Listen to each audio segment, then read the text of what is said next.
Okay, welcome again, everyone. Tonight,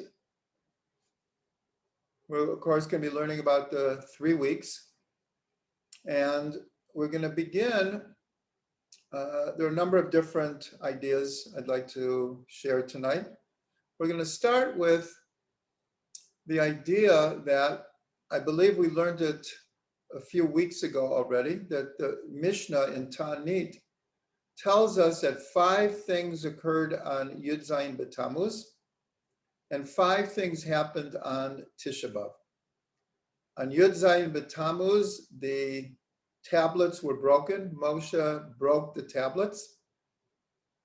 The first and second, the walls of Jerusalem were breached by the Babylonians. And it took 3 years actually for them to actually destroy the temple. The daily offering was ceased. They were surrounded. They had no means to bring the offering anymore. A Sefer Torah was burned and an idol was set up in the temple, all on different years. On Tisha B'Av, the spies came back and the people cried and said, let's go back to Egypt. And God said, the Midrash says, you're crying for no reason. I promised to bring you into the land. You're crying for no reason. In the future, on this day, you will have what to cry about. So the 2 temples were destroyed on Tisha B'Av, and Beitar, the last holdout in the Bar Chachma rebellion, was captured, and then it was plowed under. So the question is, how does it happen that so many things will occur on the same day in history? What's the dynamic? How does that work? So we have a couple of possibilities. One is the way we usually look at, let's say, a holiday or a tragic event or a fast day, is we observe it on the day that it happened. That's very straightforward. Or when the Torah tells us when to observe a certain holiday. But when things happen on a certain day, then, like a birthday or a yahrzeit, we commemorate them. That's one possibility. But that doesn't really answer how is it that on the same day, so many things happen throughout history. And we already mentioned in previous times that on Tisha B'Av, throughout history, many other tragic events occurred, including the Inquisition, the last day that Jews had to leave Spain during the Inquisition in 1492. There was also an expulsion from Portugal. In World War I and World War II, many different important dates happened on Tisha B'Av. So we're going to look at 2 possibilities of how that happens. And to do that, I'm going to read 2 verses in the book of Shemot. If anyone wants to follow, we're in the 12th chapter, the 41st and 42nd verse. In other words, 12, 41, 42. And it reads like this. This is talking about in preparation of coming out of Egypt. Vayehi miket shloshim shana, va'arba ma'od shana. And it was at the end of 430 years. Vayehi be'etzem hayom hazeh. It was on that very day. Yatsu kol tzvaot Hashem me'eretz Mitzrayim. All of the host, meaning the people of Israel, the host of God, came out of Egypt. And the next verse continues, Leil shimurim hu l'Hashem. It is a day of guarding for God. Lahotziam me'eretz Mitzrayim, to bring them out of Egypt. Hu halayla hazeh, this is the night. Lashem shimurim lakal b'nei Yisrael adoratam, a guarding for God and for all of Israel throughout the generations. Okay, so let's look at what Rashi says. Rashi says, what does it mean? Vayhi be'etzem hayom hazeh, on that very day. What does that mean? So Rashi says, Magid shekevan shetagia haketz lo achvan hamakom keheref ayin. So it says, when the time came to bring them out of Egypt, God did not even wait a blink of the eye. And Rashi continues, and this is the key.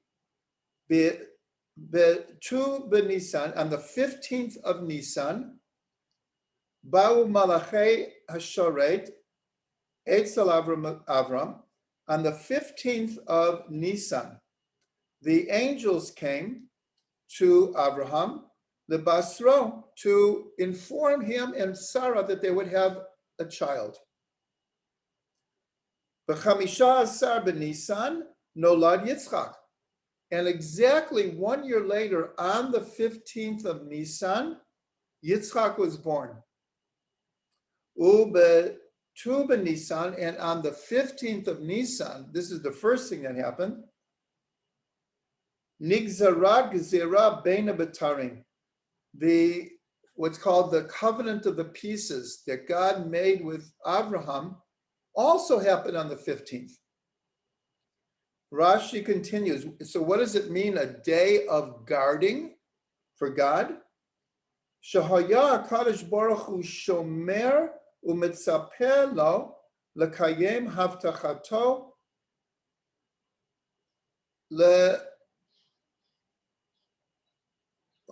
lahotziam me'eretz Yisrael.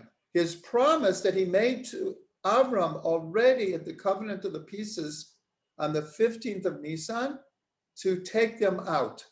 When did we come out? On the 15th of Nisan. So if we put all of this together, what it's telling us is, it's not so much that events happened on the 15th, but the 15th of Nisan was appointed by God and guarded by God for all these things to happen on. In other words, the day itself, the energy of the day, is what caused God to make a promise to give the land of Israel to Avram after they would go down to Egypt. And then that Avram hears that he will have a child. And then Yitzhak is born on that day. And it's a day of guarding for God, because it was all waiting for them to come out of Egypt, for God to be able to fulfill his promise. So from this we can see, now the 15th of Nisan is a full moon, and it's the full moon of the first month of the year. I think everyone who's sat at a Pesach Seder knows the power of the 15th of Nisan. The energy is palpable. It's like, it's electric. And it's intrinsic in the day. So that's why the verse says, Be'etzem hayom hazeh. In the essence of that energy of the day, all of these things happen throughout history. So that's almost an opposite way of seeing that we commemorate dates because things happened on them. Now that's also true. Of course it's true. But here we're going much deeper and saying that there are certain days that have a certain energy that draw events to them. Now we're going to explore even another possibility. And that is based on the Midrash that I already said, that God said to the people, you're crying on this day for nothing. In the future, I will give you something to cry about. You will have what to cry about. And therefore, we see all of these things, tragedies, happening on Tisha B'Av. So the question, though, is how does that work? So for that, we have to understand a little bit about time. There's 4 different ways of experiencing time, and they're all true, and they're all happening simultaneously. One is, we'll call it the chronological passage of time. Past, present, future. It's called the arrow of time.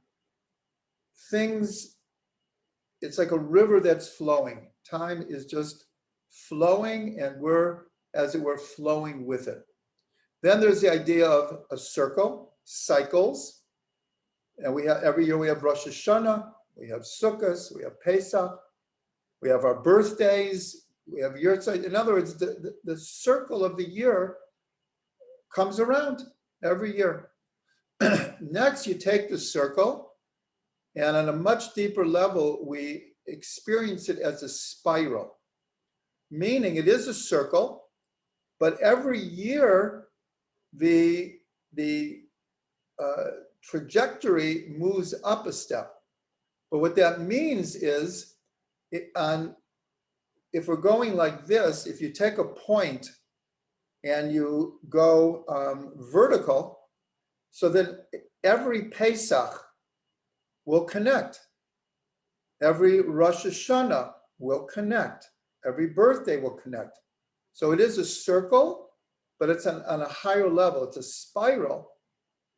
And that's why, just for example, because we mentioned we're talking about Pesach, I'm sure everyone's had the experience of sitting at a Pesach Seder, and all the previous Pesachs like come to mind, because they're all there in the spiral.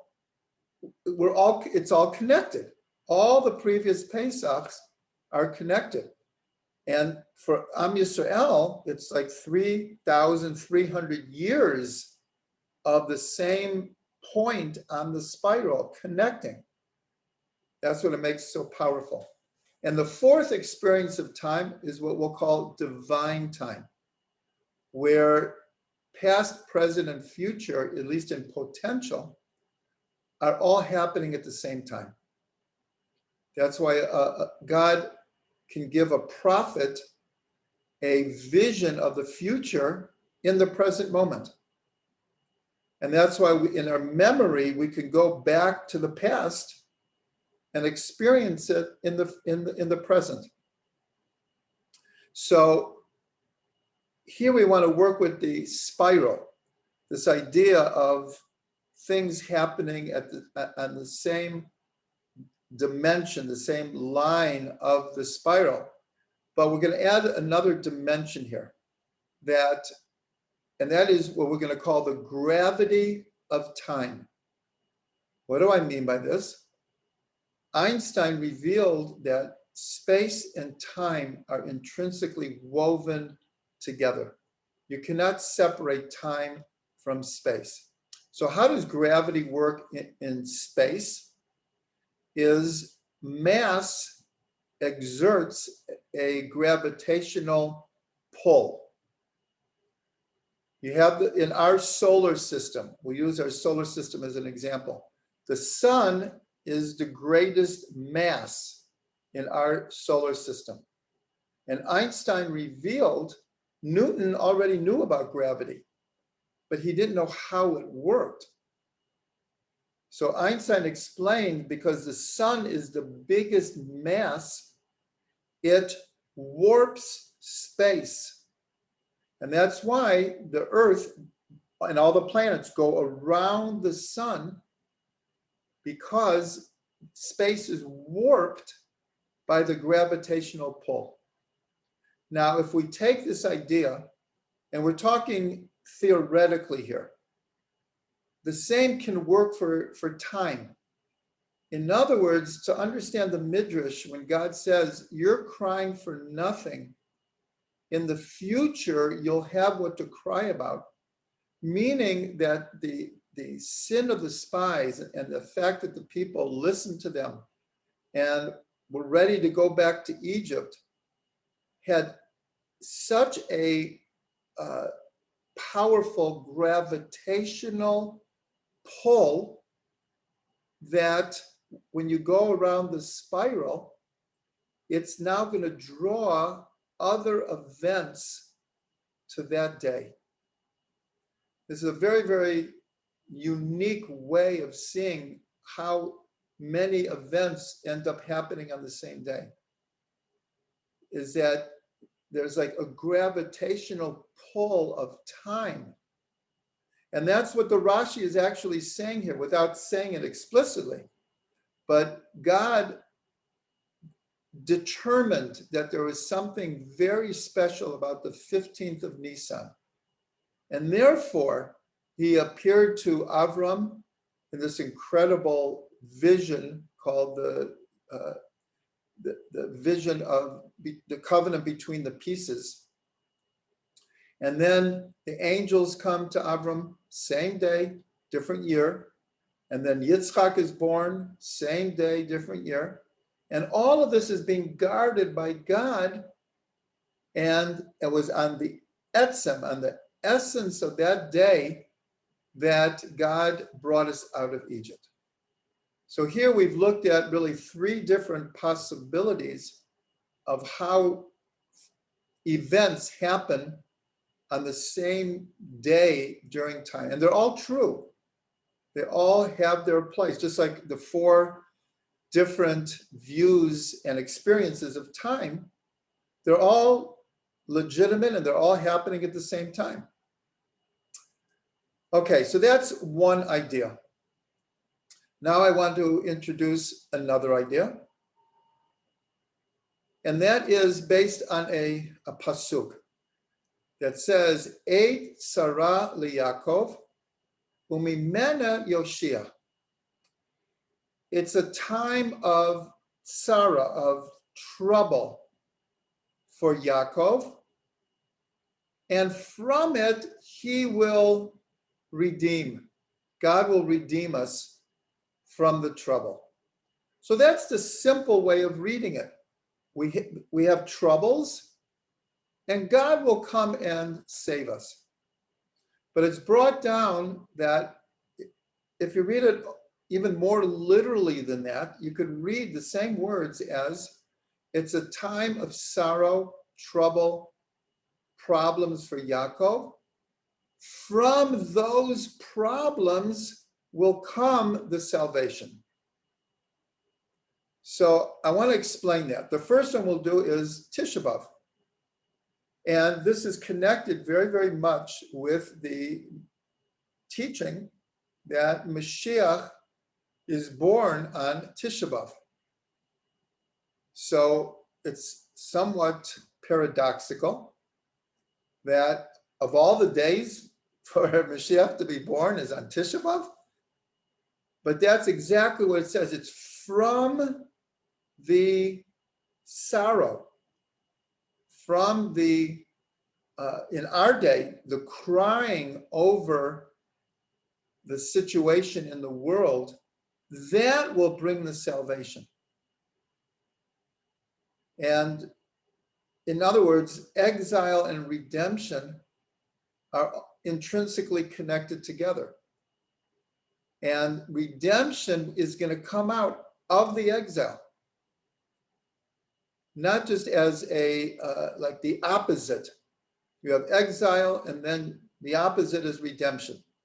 But here it's the out of the exile, out of the darkness comes the light. So this is a very, very important idea. And that's why we're taught throughout Hasidus that according to the tears that we cry, inner tears or outer tears, that is what produces the redemption. That is where the redemption will come from. And as we learned, when the Zohar says that part of my heart is crying and part of my heart is laughing. You can't cut the heart in half. It's like they're intrinsically woven together. But here we're saying it's not that the laughter and the joy is separate from the crying. They're intrinsically connected together. But now I want to give a few other examples of this principle, because it's a very, very important principle, because what it does for us is it gives us hope. It gives us optimism when we're experiencing on a national level, a personal level. If we understand that the seed of redemption is in the very problems that we're having. And this point was brought up many, many, many times by many people during the height of the pandemic around the world, is that people were looking for what is the seed of goodness here? What can we learn from this? And if it's, like I said, so many people commented, we don't want to get this back to normal. Remember that everyone was just like, can't we just get back to normal, like regular life? But we want something much deeper. In other words, if the world is experiencing a pandemic like this, and countries around the world are shut down, and individuals are shut up in their houses, and businesses are closed. Do you remember the pictures they showed of Times Square and Red Square in Moscow and the boulevards of Paris? Empty. But if we don't look for the seed of redemption in this on a personal level, and I don't know how much on a world level, but certainly on an individual level, we had the opportunity to really grow, to really learn what we needed to learn. So a few other examples is a classic Baal Tshuva. Now, there are many, many ways that people come to return to Judaism. One of the ways that is definitely experienced by a lot of people is when one's present situation becomes so unbearable and unrectified and dissatisfying and frustrating, then we're open for something new. And this happens to a lot of people. It's only when, let's say, our previous lifestyle or our previous worldview, we run into a brick wall. We feel like this is not who I am. This is not where I want to go. This is not fulfilling. From that comes the opportunity to connect to God, connect to Torah. Now, it doesn't mean that everyone who does tshuva goes through this process, but many, many people do. Many, many people, out of the darkness comes the light. Another example is Taharata Mishpacha. Taharata Mishpacha are the laws of husband and wife when it's appropriate and permitted to be together intimately, and when not. Based on a woman's menstrual cycle, there's times of the month where husband and wife literally separate and have no relations, don't even touch. And then after usually 12 days, woman goes to the mikveh, and it's like wedding night. Mikveh night is the holiest of holy. But what makes it the holiest of holy is the 12 days of separation leading up to it. We know the expression, familiarity breeds contempt. Now, that's a bit of an extreme statement, but in relationships, when there's too much familiarity, put it that way, it actually leads to separation. And so the laws of family purity, tarat mishpacha, are actually geared to keep a relationship vital, exciting, and always new. But again, it's out of the 12 days of separation that comes the newness. So that's another example of our original verse, a time of trouble for Yaakov, and from it, the salvation will come. Another example is, now we're changing gears, but I'm going to mention the 6-day war. For those who are old enough to remember, I was 18 years old at the time. And for the whole month before the 6-day war, there was an expectation in the world and in Israel that Israel's days were numbered. The Arab nations announced to the whole world that they were going to destroy Israel. The United Nations, which had a buffer zone, and pulled out, and people were absolutely expecting the worst, another Holocaust. And out of that came one of the greatest military miracles of certainly the modern age, and we could even put it for all ages, because the expectation of victory was virtually non-existent. And so what did Israel do? It attacked first. It didn't wait to be destroyed. And you know what? The world's never forgiven us for that we didn't just wait to be destroyed. Like, who said that you can survive? But we did. And in a certain way, the victory came out of the extreme situation that was set up, not by ourselves, but out of the extreme situation actually came the thought of, we have to think out of the box here. And Israel was able to do in 6 days what military establishments are still studying, trying to figure out how it happened. And so, just to end this section here, this is what's called in Chassidut sweetening the judgments. It's a very, very important concept, hamtaka tadinim, to sweeten the judgments. And it's explained in Kabbalah and Chassidut, to sweeten the judgments, you have to sweeten the judgments at their source.